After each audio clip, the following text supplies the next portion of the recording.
Archie Sonic comics had many stories that captured my imagination, caught my interest, and made me wanting more. There's many stories that I enjoyed even to this day, and today I wanted to share 30 of them from issues I've read. These are in no particular order, and of course this is all my opinion, so feel free to disagree below, or better yet, make your own videos about stories from Archie Sonic that you think are good or bad. So, let's begin.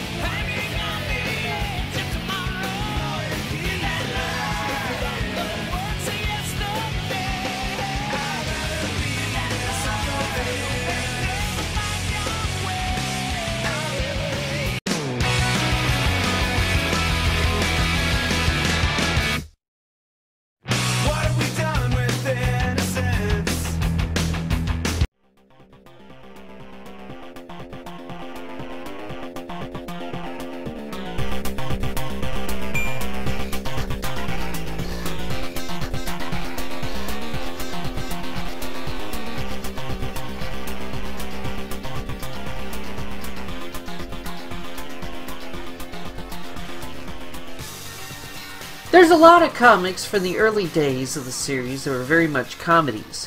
While a lot of them were very mixed in their quality, there's some but I can't help but enjoy. This story is generally one of the more unpopular ones of the series, and one of the very last comedy stories published in the book, but I can't help to find this one to be a guilty pleasure of mine. Robotnik reveals to Snively that he has a deep-seated fear of the jungle, and there's Mobians that are using the jungle as a base for freedom fighter activities. One such group is called the Gorilla Gorillas.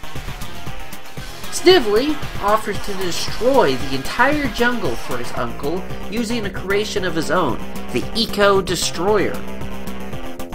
The Knothole freedom fighters learn about this, and they are concerned about a character that they had released in those jungles a few issues prior, a character named Moby the Cave Bear. So Rotor and Sonic go to the jungle to warn Moby.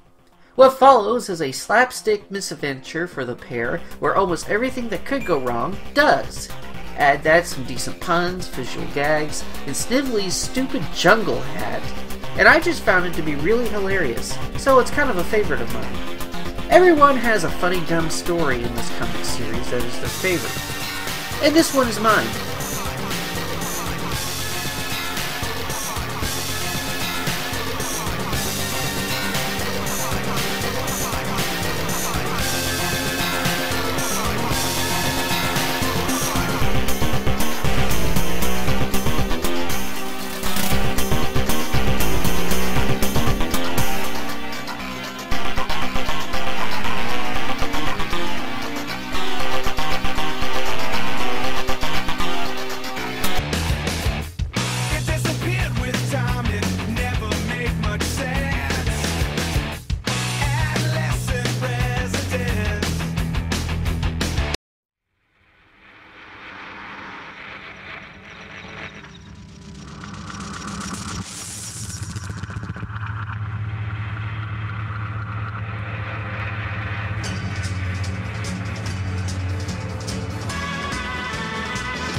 Back early in the comic's run, there was a period where the comic was transitioning from being a comedy to a serious action-adventure comic. Hog Wild was one of the more early touchstones that marked this transitionary period. Sonic has been injured and is suffering from amnesia. Robotnik and Snively use this opportunity to trick Sonic into fighting the freedom fighters and luring Robotnik's new self-exploding tanks to Knothole. The fight scenes are well done, and there's some great tension throughout. When Sonic does eventually regain his memory and realizes the mistakes he's made, he does what he can to set things right, leading to an amusing resolution, a fun and exciting action tale from early in the comic's run.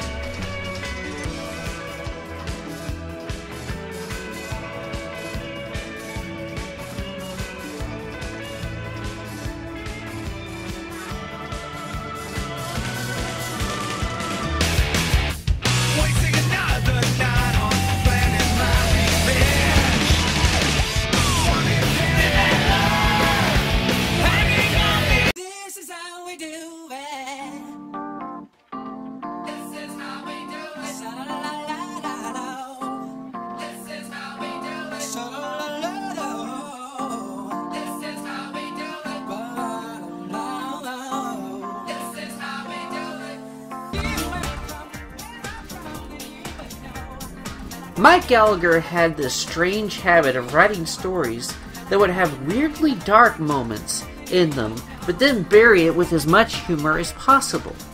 Growing Pains is one such story of his.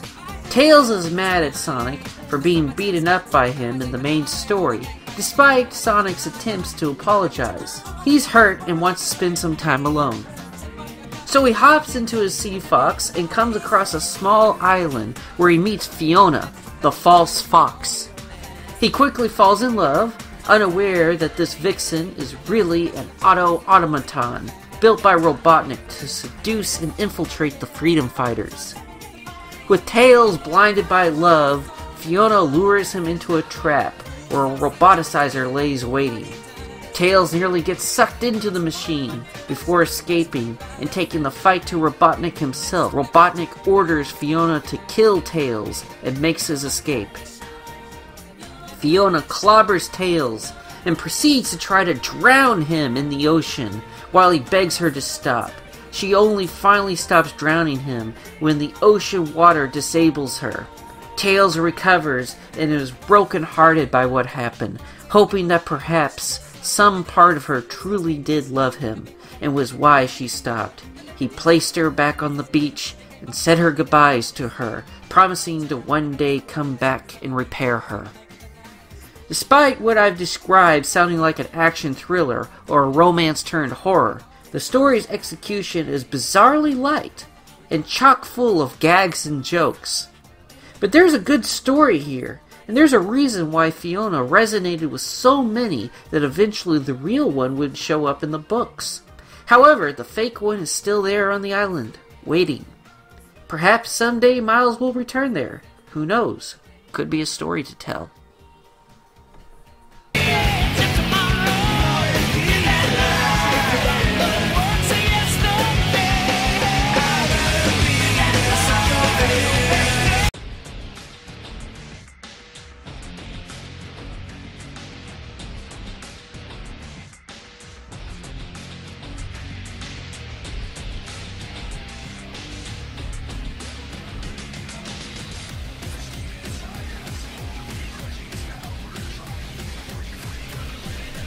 Dark Alliance is an interesting story involving the more political side of Echidnaopolis, with elections coming up. And due to all the recent events and changes that the city has been experiencing, there's been some calls for a change of leadership, with one figure rising to prominence, named Benedict the Blade. Meanwhile, Knuckles is trying to uncover answers about the Brotherhood, and the Dark Legion is acting from the shadows, plotting to take out the Brotherhood, take the city from within, and finally uncover the secrets of Knuckles himself. The story is a bit controversial, though, as Penders saw fit to have strong Nazi allegories throughout this arc, regardless of whether it fit or not. Still, though, there's some interesting twists and intrigue, and is one of the very first depictions in Archie Sonic of Legionization.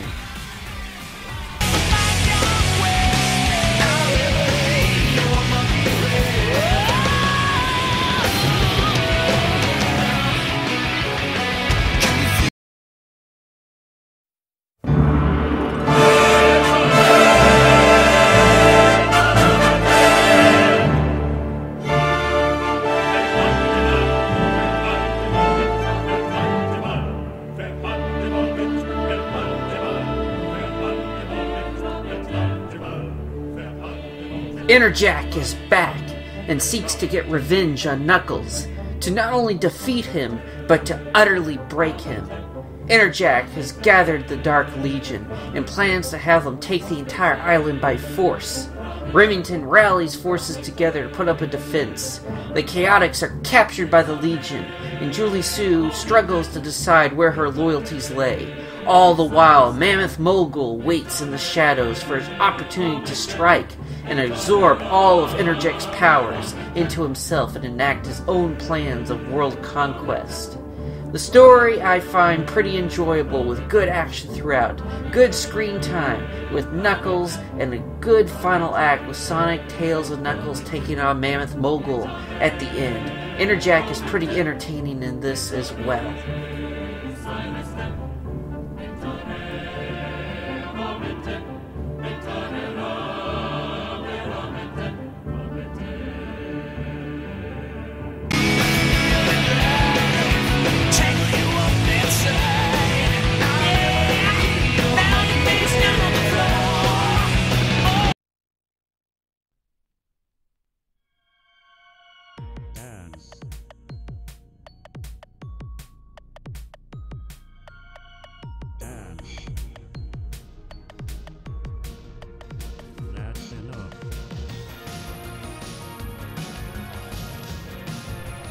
The floating island is beset by a blizzard as part of the foretold Days of Fury.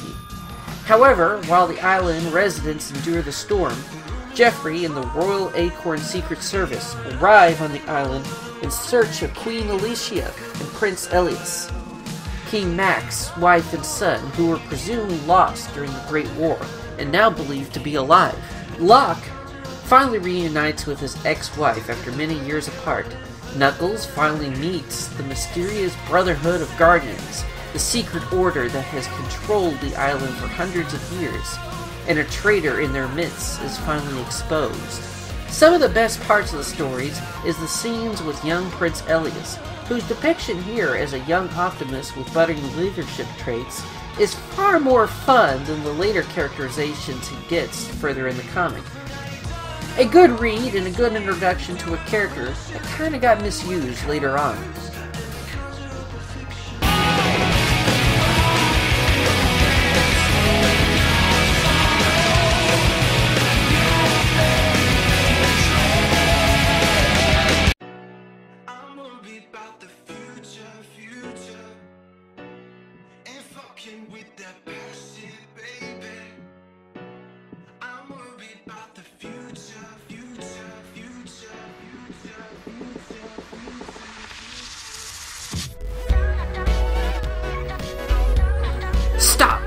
Sonic Time is one of the better stories from the 5th Sonic Super Special. In this story, Sonic tells the story of how Tails got his shoes and how the young Sonic managed to save Knothole from being frozen in time forever. It's a fun, cute story with good art and a surprise appearance by Merlin Prower, Tails' uncle, at the end of the tale. Overall, a nice story that gives a backstory to Tails' shoes while wrapping it around a fun plot of Sonic vs. Robotnik.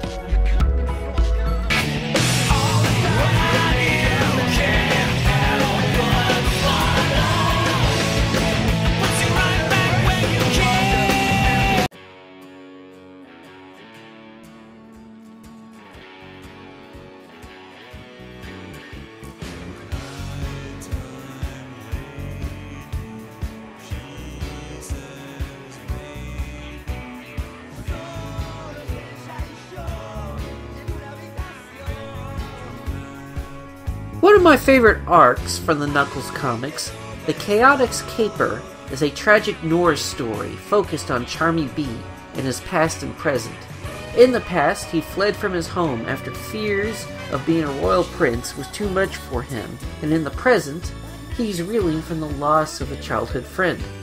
Charmy matures a lot over the course of the story, and he's paired up with some great side characters in the form of Julie Sue, Remington, and new character Harry, a dingo cab driver who serves as a narrator of sorts and witness to most of the story's events.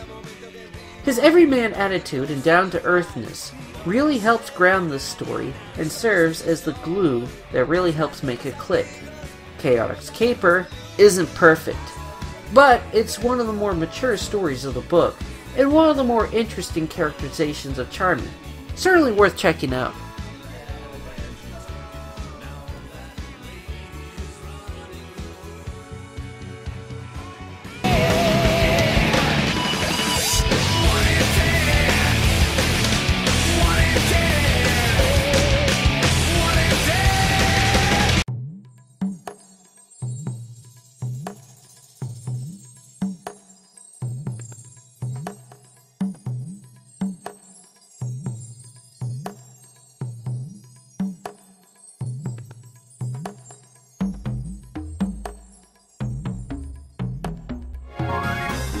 This is a story about Tails' father, Amandus, and the birth of Tails on the day of Robotnik's coup.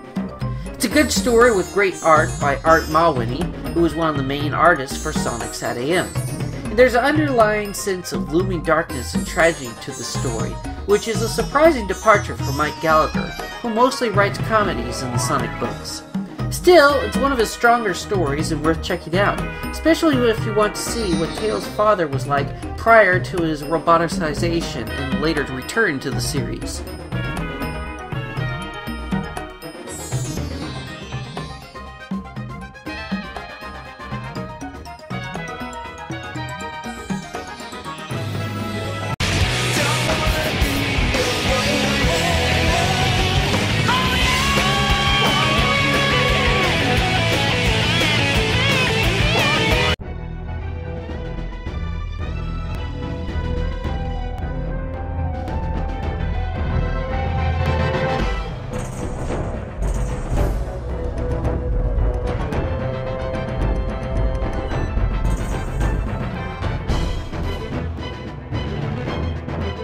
The original Knuckles miniseries introduces Archimedes, a mysterious fire ant that wants to become Knuckles' mentor, and Enerjack, an ancient echidna from centuries past that has escaped his imprisonment and seeks to reconstruct his dark tower on the island. Together, Archimedes and Knuckles work to breach Enerjack's tower and defeat the powerful echidna. The story is well-paced with some great chemistry between the two, and Enerjack is a great villain in this episode. Though the ending is a bit of a cop-out, that said, for a standalone miniseries on Knuckles, it's a pretty good one, and a strong start for things to come.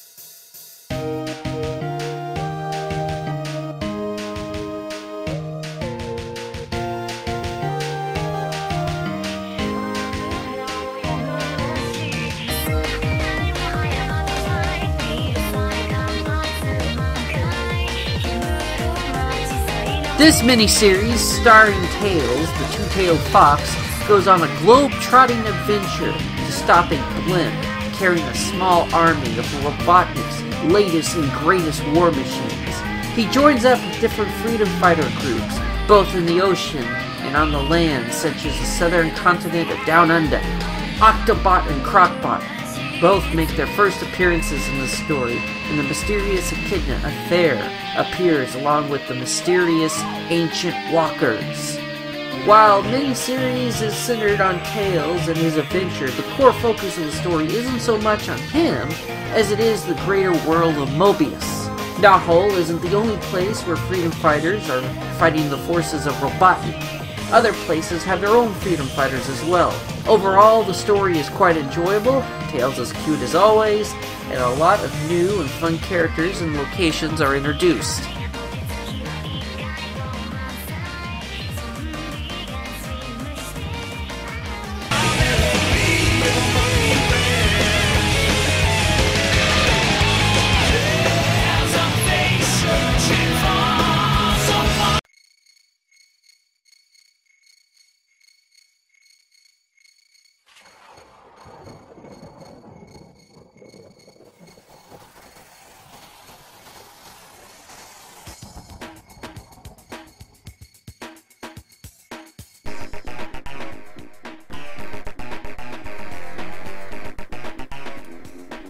The map is an Antoine-focused story where the writer gives him a hidden adventure of sorts. Antoine uncovers some of his father's belongings, including a part of a map that's supposed to lead somewhere important. Thus, in honor of his father's memory, he decides to go out and search for it, even if it means going into Robotropolis. Civly, meanwhile, is commanding a series of newly built egg robos to find the origin point of the Kredzu, a mechanical vine monster from the early days of the comics, so he can use it to overthrow his uncle. Antoine has a cat-and-mouse battle with them in the sewers, and helps out the freedom fighters in the junkyard after they come across more egg robos there. It's a good action story with some cool moments throughout. However, your enjoyment may be reliant on how much you accept this particular characterization of Antoine. For some, it may be a little too out of character, but in either case, it's pretty good, even if the plot point of his father's map never gets revisited ever.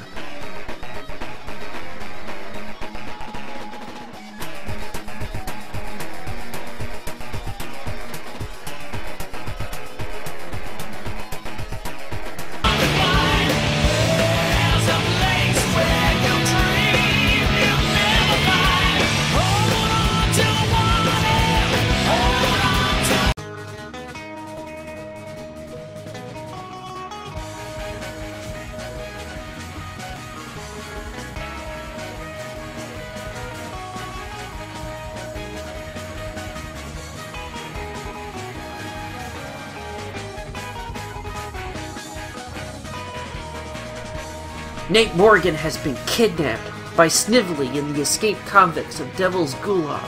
The King has sent his Secret Service led by Jeffrey St. John to perform a rescue operation. Sonic decides to go on his own due to Nate being his friend, and Prince Elias joins in the mission too, posing in secret as a new recruit.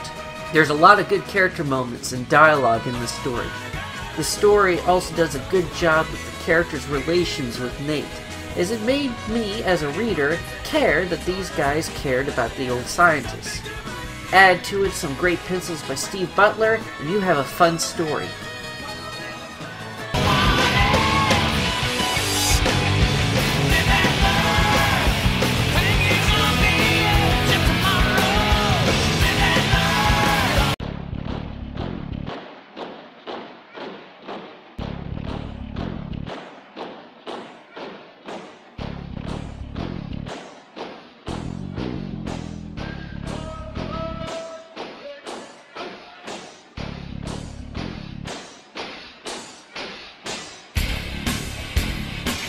What is likely the last good Knuckles story ever written by Ken Penders. Best of Times and Worst of Times is an exciting tale of rising action with the Dark Legion fleeing the island, Dimitri powering up a new super weapon, Knuckles' mom getting remarried, the Dingoes rioting, and more. It is an exciting conclusion to the old era of Penders' Knuckles series, and the beginning of what would later be known as the Green Knuckles saga. But its first part is great, with good art, an exciting start, and a cliffhanger ending, with Knuckles barely escaping the explosion that has overtaken the entire island. I feel it is worth checking out, even if the rest of the saga is not really all that good.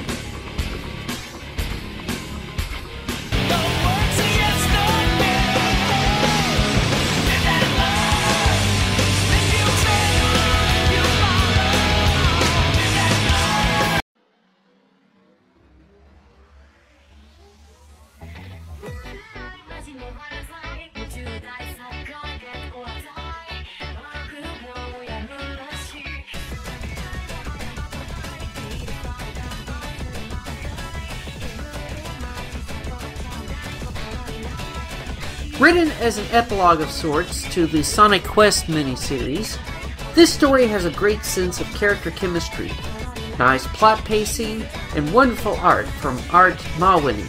The story centers on efforts on trying to cure King Max of his crystallization curse, with Sonic, Knuckles, Jeffrey, and Sally all working together to try to cure him. Eventually they uncover some clues as to what might be able to cure the King, and so Knuckles prepares to embark on a quest. Sometimes a story doesn't need big revelations or major events or huge action pieces. Sometimes just simply telling a good story and character bits while advancing the plot can make it really enjoyable, and this is one of those stories.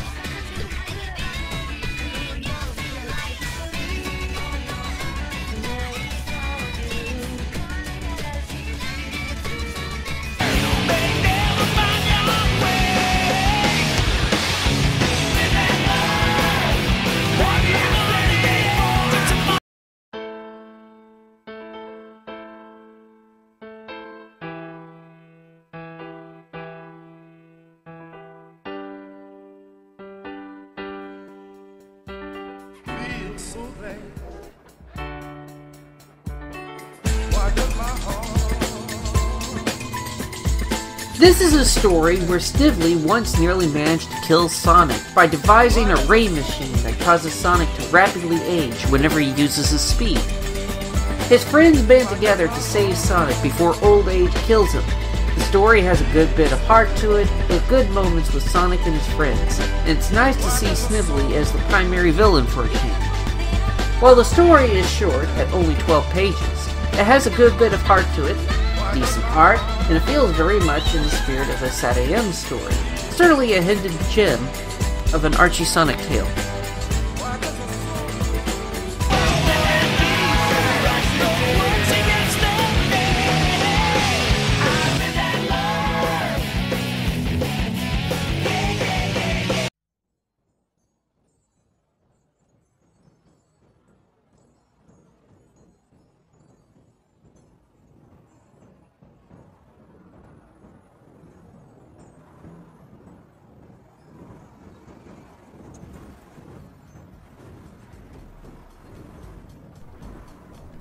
This story has Bunny face a medical dilemma, as the robotics part of her body is damaging her nervous system and is no longer functioning right.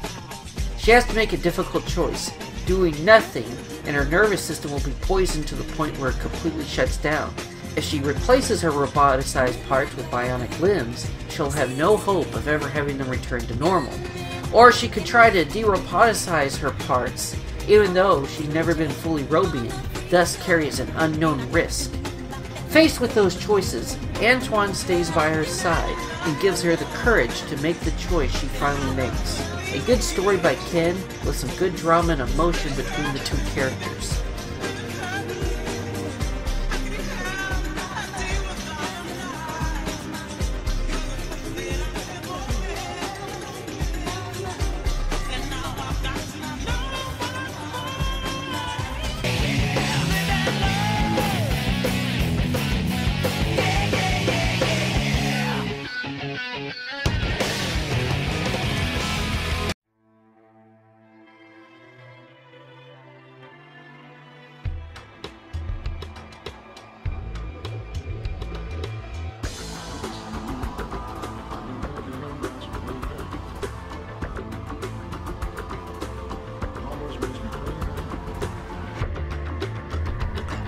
The Dream Zone by Ken Penders has Sonic enter the mind of King Max to try to ease his mental and emotional anguish after suffering 10 years in the Zone of Silence, using a device invented by Dr. Quack. The story introduces new characters such as Dr. Quack, Fest, I've never really been sure about the pronunciation of him, and Warlord Kodos, and continues to fill in and expand on the lore of the comics.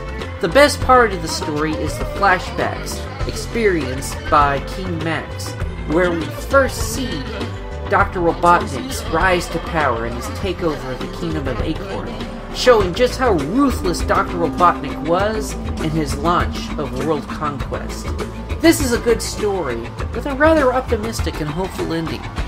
Definitely recommend giving it a try. This is also probably one of the more sympathetic characterizations of King Max throughout the entire comics.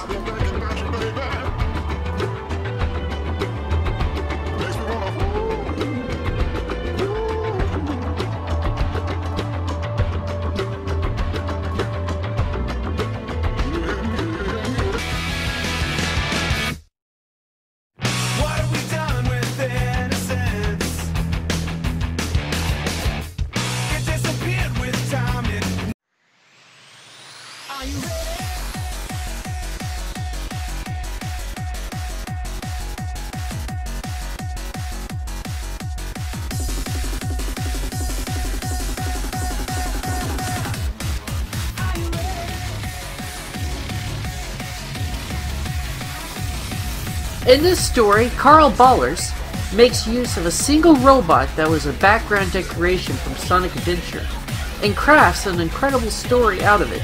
Sonic vs. Silver Sonic 2. Sonic battles this metal duplicate through the soggy ruins of the still recovering Station Square. There's some cool poses and moments in the fight, and even some impressive abilities shown off by the metal machine. I always love it when writers take small background details and do something cool with it, and it's no different here. I even thought that Silver Sonic 2 was a hidden boss in the game. That said, I really enjoyed this action story, and it serves as a good bookend to Sonic's visit to Station Square.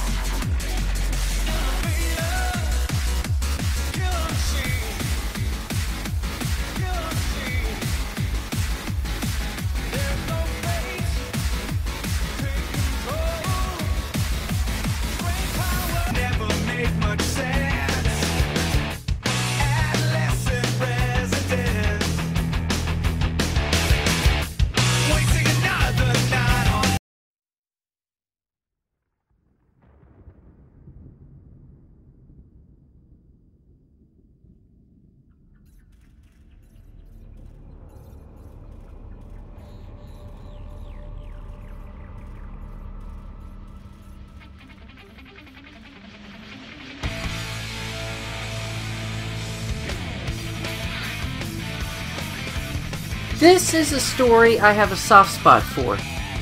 Archie's Sonic Adventure adaptation is ambitious, if flawed, adaptation of the video game. This story integrated humans and Station Square into the Archie comics, provided some nods towards the Sonic OVA, updated the characters to a more Sonic Adventure-based art style, and generally tried to flesh out the story in different ways. It's not perfect, and some may even consider it a bad adaptation, but I personally like it. I like some of the things that they kept and changed and or expanded on. This was an easy adaptation to work on, as it was reportedly very difficult to actually get the information they needed from Sega and Sonic Team to adapt the works. So it's impressive that it's as good as it is. This did mean, however, that afterwards they wouldn't do direct adaptations of the games like this, which is a shame, as I would have loved to have seen more adaptations of this style going forward. Still, I definitely recommend giving it a try and checking it out, giving it a read, as it's very unique in its adaptation.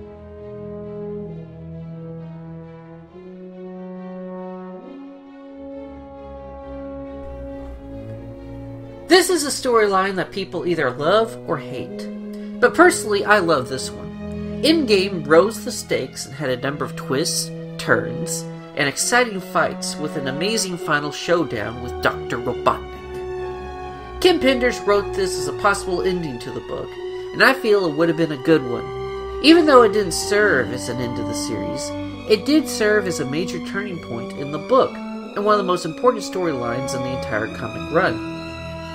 It is not without its flaws, as there's a number of plot holes you could just drive a truck through, such as Hershey and a Sonic mask, or Dragon truth detectors. But the story itself works, and is worth checking out.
With only a demo and some notes to work with, Ken and Carl do an amazing job with their one-issue adaptation of Sonic Adventure 2, putting together an impressive prologue that builds and builds and builds up until Sonic finally has his first confrontation with Gun and the events of City Escape begins.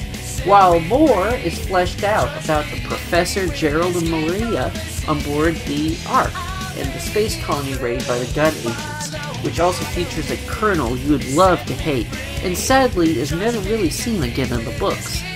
With amazing art in the first half by Spaz, and a good presentation by both writers, it really makes you want more, and I wish a further adaptation of Sonic Adventure 2 had happened at the time. It certainly would have beat some of the other stories in the issues both following and prior to this one.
A favorite of mine from early in Carl's run as a writer on the book, Icon tells two parallel stories of two figures having been falsely praised for something that they didn't do.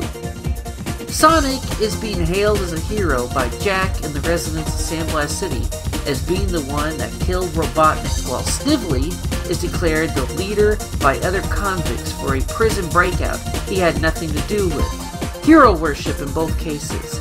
But the hero worship takes a dark turn, as Jack wants Sonic to stay in Sandblast City forever and be the protector of a city under siege. Despite the praise and hospitality, Sonic makes a difficult choice and goes against Jack, while Snively in turn embraces the hero worship for his own ends.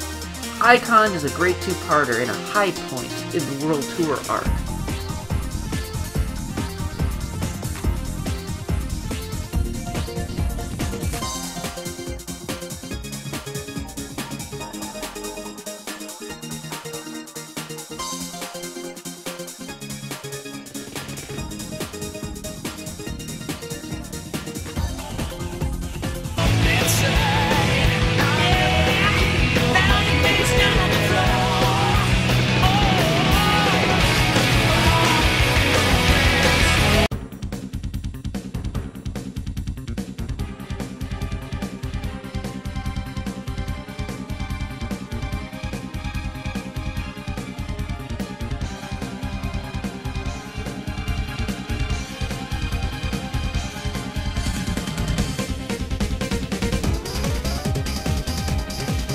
With this final part of the Tommy Turtle trilogy, Sonic & Co. believe that they may have a lead on the whereabouts of Tommy Turtle, deep within the city of New Megapolis. Sally and Antoine come along too, even though their friendships are quite strained with Sonic and Bunny respectively. They do it out of loyalty, and they do it for Sonic's sake. There in the city, they uncover the sheer scope of Eggman's devious plans. An army of infiltrators to infest the three places of the world with spies and duplicates. Together, they work together to put an end to the Doctor's schemes and find Tommy. In a way, the story feels like one last hurrah for the old Freedom Fighter team.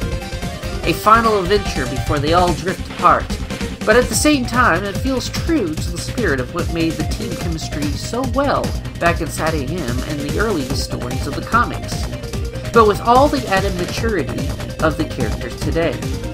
Loss of innocence was a very strong theme in the book around this brief era, and by rescuing Tommy, the Freedom Fighters may have even rescued some of that innocence back.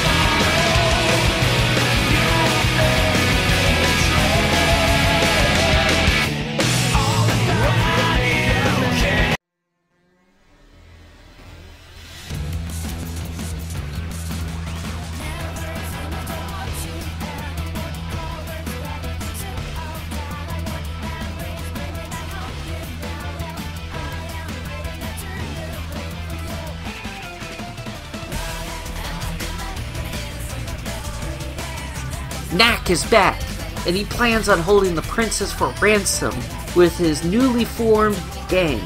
Sonic goes to her rescue with Mina following along, partly out of her feelings for Sonic and her uncertainty of being a freedom fighter or not. Sally herself gives the gang a hard time as she outwits them and makes plans for her own escape. This story helps bring a close to one of the more contentious love triangles to have existed in the book, with Sally and Mina's mutual feelings for Sonic finally coming to the forefront and settling the matters for good. There is incredible art by Jay Axer, good character moments, and overall great pacing.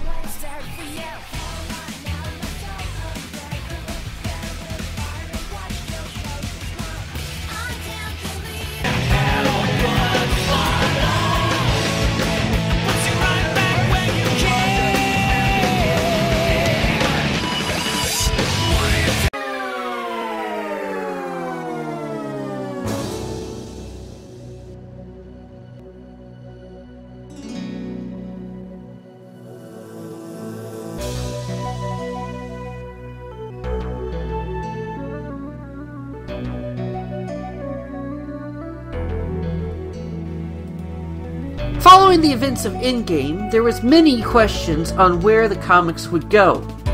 After a couple of standalone stories by writer Carl Ballers, Ken Penders wrote Brave New World, which laid the groundwork for most of the stories going forward, establishing both plot points and characters, both old and new, for future issues to tackle. This story is much slower paced than your average Sonic story, but I like it that way, as this is a story about characters. A story about trying to rebuild after Robotnik is gone. A story which few, if any, Sonic books have ever tackled. I enjoyed the many character moments, reveals, and moments of drama throughout. This is probably one of Ken Penders' best stories, and one of my personal favorites. I would highly recommend this one.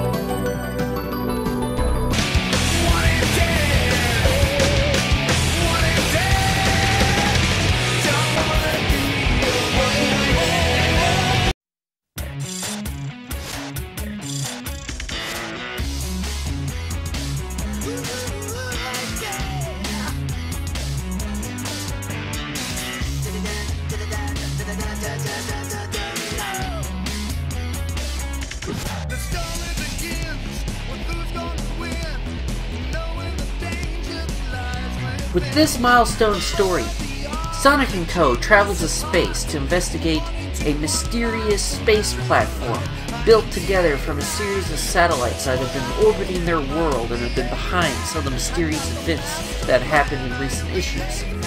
What they find on this platform is none other than Robotnik. A Robotnik from another universe, where he roboticized himself and conquered his universe. And now he seeks to do the same to this one. Sonic cuts loose on it and doesn't hold back, even as their world is being invaded with an army of super shadow bots.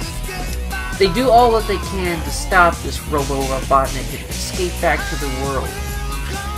The ending of this story is one of my favorite endings and one of the biggest reveals in the Archie Sonic series. One that changes the status quo on the book forever.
Return to Angel Island was a story I was really excited for, as it had been established for a while that Dr. Eggman had conquered the island, and Knuckles was wanting to return and free the island and its people. The story was its payoff.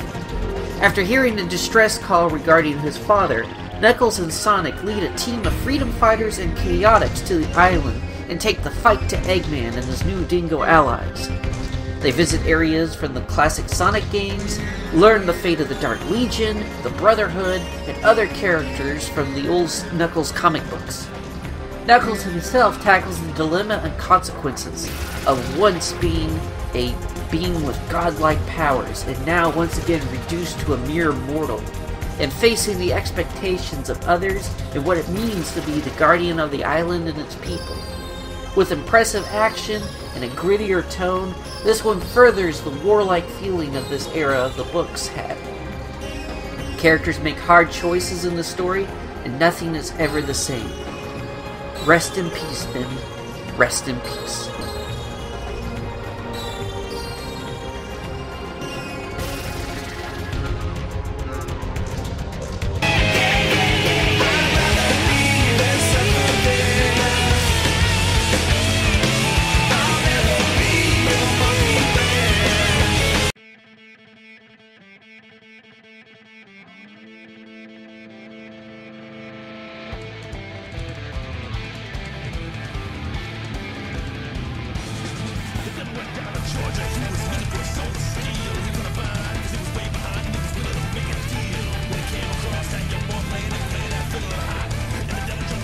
Home has started a new era for the book series, with Sonic returning to Mobius after spending a year in space, and finds that much has changed in the world since his absence. Having thought Sonic dead, Robotnik has launched a full-scale war against the Kingdom of Acorn in Station Square.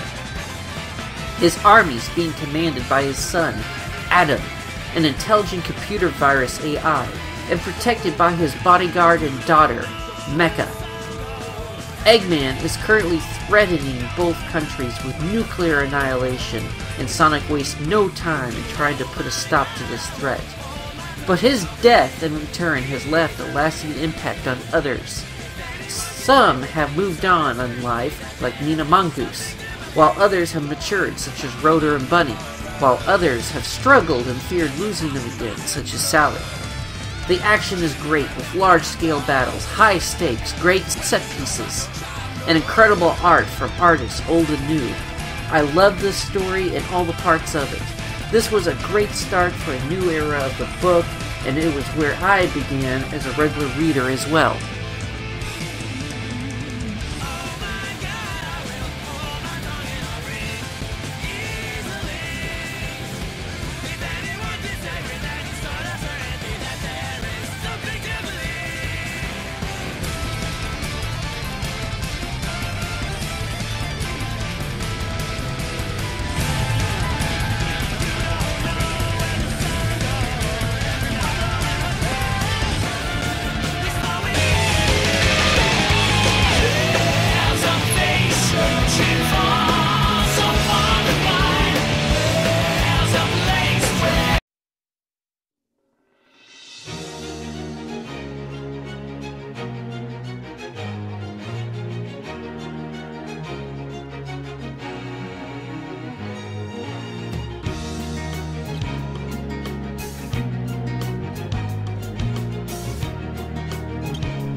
In one of the biggest milestone events in the comics run, Sonic Adventure 2.5 has the return of Shadow the Hedgehog as a full-fledged character, the return of Knuckles, the true origins of the world of Mobius, and the culmination of several storylines that started from nearly the very beginning of Carl's run in the comics.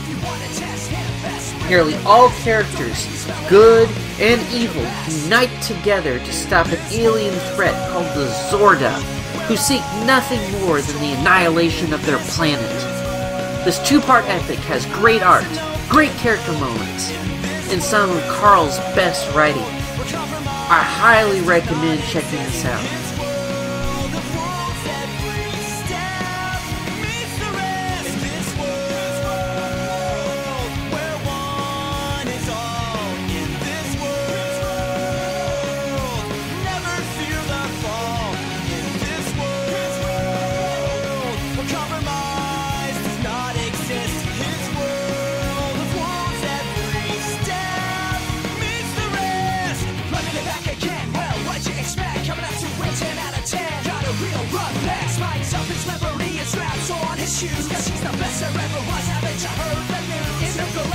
an metal champ, running things, hyperactive, instrumental in pulling strings. He is the one who understands when the tides will swing, so he's breaking down doors, never far away. Come on and psych yourself up, cause it's time to play. Bounce to the beats and the rhymes, cause they're here to stay. The one and only marathon man, living the day, moving up, coming fast, and he'll blow you away. Because the pressures of this world, they can take their toll, and it's tough to get away when they take a hold. The only way to break free is to break the mold. You can't stop now, rock and roll. Don't stop now, come on, rock and roll. In this world, gotta make your own where life is strong. In this world, So, these were 30 stories from Archie Sonic that I enjoyed, and I think are good. What stories from Archie Sonic do you consider to be good? Please share in the comments. Do you agree or disagree with this list? Please do share or make your own. If this is well liked, I might do another in the future. Until next time, see ya!